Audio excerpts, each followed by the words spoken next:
सभी सुंदर साथ जी के चरणों में कोटान कोट प्रेम प्रणाम।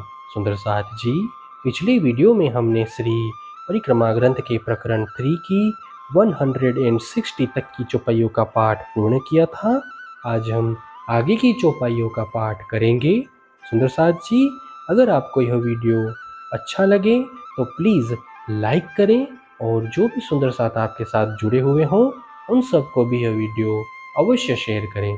सुंदर साथ जी, जिन्होंने अब तक हमारे इस चैनल को सब्सक्राइब नहीं किया वे प्लीज़ इस चैनल को सब्सक्राइब कर दें ताकि आने वाले नए वीडियो का नोटिफिकेशन आपको तुरंत मिल जाए।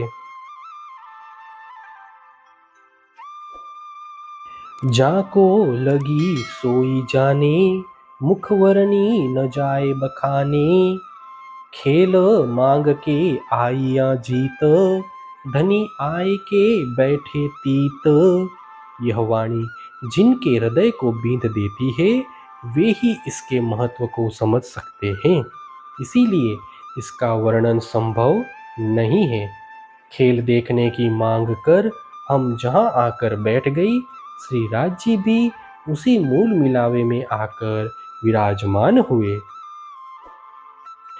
पासे बैठाए के खेल दिखावे, हंसी करने को आप भुलावे। भूलिया आप खसम वतन, खेल दिखाया फिराए के मन। धामधनी अपनी आत्माओं को अपने निकट ही बैठाकर यह खेल दिखा रहे हैं। हमारी हंसी करने के लिए ही वे हमें इस खेल में भुला रहे हैं।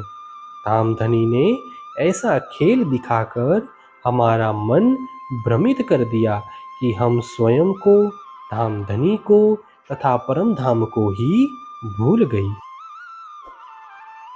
अब कहती हो साथ सबन, घर जागोगे इन वचन। जित मिल कर बैठिया तुम, याद करो आप खसम। अब मैं सभी सुंदर साथ से आह्वान करता हूँ, मेरे इन वचनों से ही तुम परम धाम में जागृत हो सकोगे जहाँ पर तुम सभी मिलकर बैठे हुए हो। अब उस परम धाम को, स्वयं को तथा अपने प्रियतम धनी को याद करो।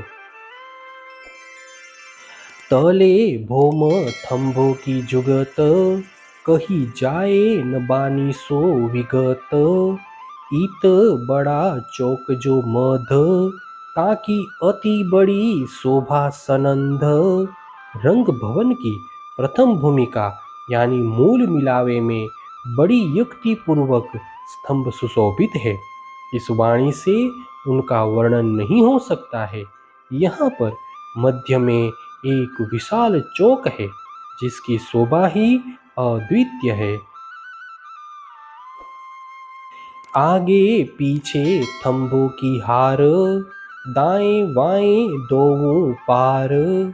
जोत चारों तरफों जवेर, झलकार झाई चौफेर। इस मूल मिलावे के मध्य में सिंहासन के आगे पीछे तथा दाएं बाएं स्तंभों की दो पंक्तियां हैं। रत्नों के इन स्तंभों की ज्योति चारों ओर झिलमिला रही है। मंदिर दीवालों थंभों के जो पार, शोभा करत अति झलकार। जोत ऊपर की जो आवे, तले की भी स्वामी ठहरावे। मंदिरों, दीवारों एवं स्तंभों के मध्य में स्थित सिंहासन की शोभा चारों ओर झलझलाहट कर रही है। यहाँ पर ऊपर चंद्रमा एवं नीचे गलीचा की ज्योति आमने सामने टकराती है।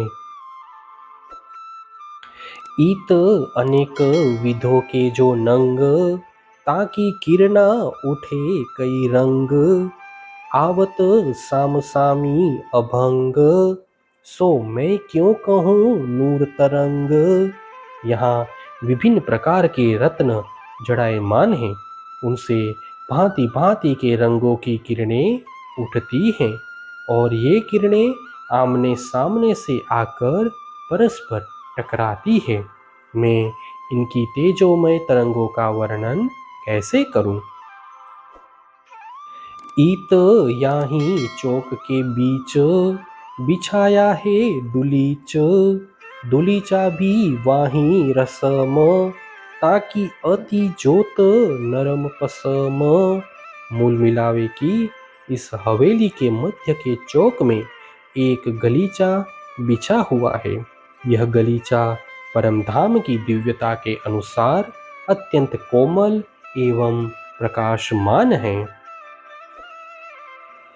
या की हसत बेल फूल रंग, सो भी करत जवेरो सो जंग, किरना होत न पीछी अभंग, ये भी शोभित जवेरों के संग। इस कालीन में सुशोभित बेलों के खिले हुए फूल हंसते हुए दिखाई देते हैं। उनकी ज्योति भी रत्नों से स्पर्धा करती हुई सी लगती है। उस इनसे उठती हुई किरणें निश्चय ही पीछे नहीं हटती। इनकी शोभा भी रत्नों की किरणों की समान है। इत धरिया जो सिंहासन, राज श्यामा जी के दो आसन, ताको रंग शोभित कंचन, जड़े मानिक मोती रतन। यहाँ पर स्थित सिंहासन में श्री राज श्यामा जी के दो आसन विद्यमान हैं। कंचन रंग का यह सिंहासन मोती एवं माणिक्य जैसे रत्नों से जड़ायमान है। पिछले तीन थंब जो खड़े, ता बीच के नक्शे नंग जड़े, तकियों के बीच दोए सिरे, ताके फूलन पर नंग हरे। सिंहासन के पृष्ठभाग के 3 स्तंभों में भी चित्रकारी के साथ अनेक प्रकार के रत्न जड़े हुए हैं। तकियों के दोनों किनारों पर फूल शोभायमान हैं और उनमें हरे रंग के रत्न लगे हुए हैं। उतरती कांगरी जो हार, बनी आसमानी नंग तरफ चार, कई बेल फूल जड़े माही, ताकि उठत अनेक रंग झाई। इन तकियों की उतरती चढ़ती किनारी पर चारों ओर नीले रंग के रत्न हैं। इसके साथ अनेक प्रकार की बेल और फूल भी सुशोभित हैं, जिनसे विभिन्न रंगों की किरणें उठ रही हैं। कई रंग नंग कहूँ केते, हर एक तरंग कई देते, बाई बगलो तकिए दोए, बेला बारीक वर्णन कैसे होए। ऐसे अनेक रंगों के रत्न हैं। उनमें से प्रत्येक रत्न से किरणों की तरंगें निकलती हैं। दाईं बाईं दोनों ओर 2 तकिए विद्यमान हैं। इन पर शोभायमान सूक्ष्म बेलों का वर्णन इस प्रकार हो सकेगा। जो जन्म सारे लोग कहिए, तो एक नकस को पार न पइए, पचरंगी पाटी मिही भरी, कई विध खाजली माहे करी। जीवन भर वर्णन करने पर भी इनकी एक चित्रकारी का पार पाया नहीं जा सकता। इनमें 5 रंगों की निवार में बहुत ही सूक्ष्म प्रकार से चित्रकारी हुई है। इस प्रकार विभिन्न प्रकार से इसका निर्माण हुआ है। कई चाकले चित्रकारी, ता पर बैठे श्री जुगल बिहारी, दो स्वरूप चित्त में लीजे, फिर आत्म को दीजे। आसनों में भी विभिन्न प्रकार की चित्रकारी है। उनमें श्री राज श्यामा जी विराजमान होते हैं। इन दोनों युगल स्वरूप को हृदय में धारण कर आत्मा वारंवार अखंड सुख का अनुभव करती है। आत्म सो न्यारे न कीजे, आत्म बिन काहू न कहीजे, फिर कीजे दर्शन, आत्म से न्यारे न कीजे अधखीन। इन युगल स्वरूप को क्षण मात्र के लिए भी अपनी आत्मा से दूर न होने दें। इनके विषय में अपने आत्मा के अतिरिक्त अन्य किसी से कहीं भी नहीं बार बार इनके दर्शन करते हुए इनको आधे क्षण के लिए भी आत्मा से दूर न होने दे। पहले अंगुरी नख चरण मस्तक लो कीजे वर्णन। सब अंग वस्त्र भूखन शोभा जाने आत्म की लगन। सर्वप्रथम इनके चरणों की उंगलियों से मस्तक की शोभा का वर्णन करते हैं। सभी अंगों पर वस्त्र एवं आभूषण सुसज्जित हैं। वह शोभा आत्मिक भावना से ही अनुभव की जा सकती है।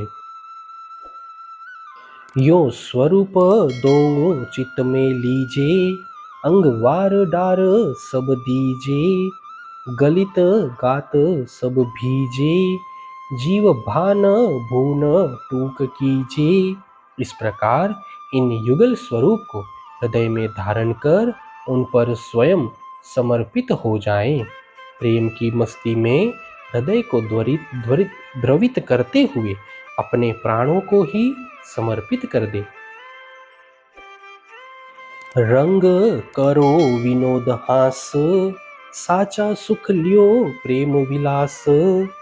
घरो सुख सदा खसम लेत मेरी पर आत्म। प्रेम मग्न होकर अपने प्रियतम के साथ हास्य विनोद करें एवं प्रेम विहार का सच्चा सुख प्राप्त कर लें। इस प्रकार मेरी पर आत्मा परम धाम में सदा सर्वदा धाम धनी के नित्य सुखों का आनंद लेती हैं। इत पर सुख पायो जो आत्म सो तो कबहु न काहू जन्म। इत बैठे धनी साथ मील हासी करने को देखाया खेल। इस समय मेरी आत्मा ने जो सुख प्राप्त किया है वह उसने कभी भी प्राप्त नहीं किया था। यहाँ पर धामधनी सभी ब्रह्म आत्माओं के साथ बैठे हुए हैं। उनका उपहास करने के लिए ही उन्होंने यह खेल दिखाया है। हे सुंदर साथ जी, इसी के साथ श्री परिक्रमा ग्रंथ के प्रकरण 3 की 180 तक की चौपाई का पाठ पूर्ण हुआ। आगे की चौपाइयों का पाठ हम नेक्स्ट वीडियो में करेंगे। सुंदर साथ जी, अगर आपको यह वीडियो अच्छा लगा तो प्लीज़ लाइक, शेयर और सब्सक्राइब अवश्य कर दें। प्रणाम जी।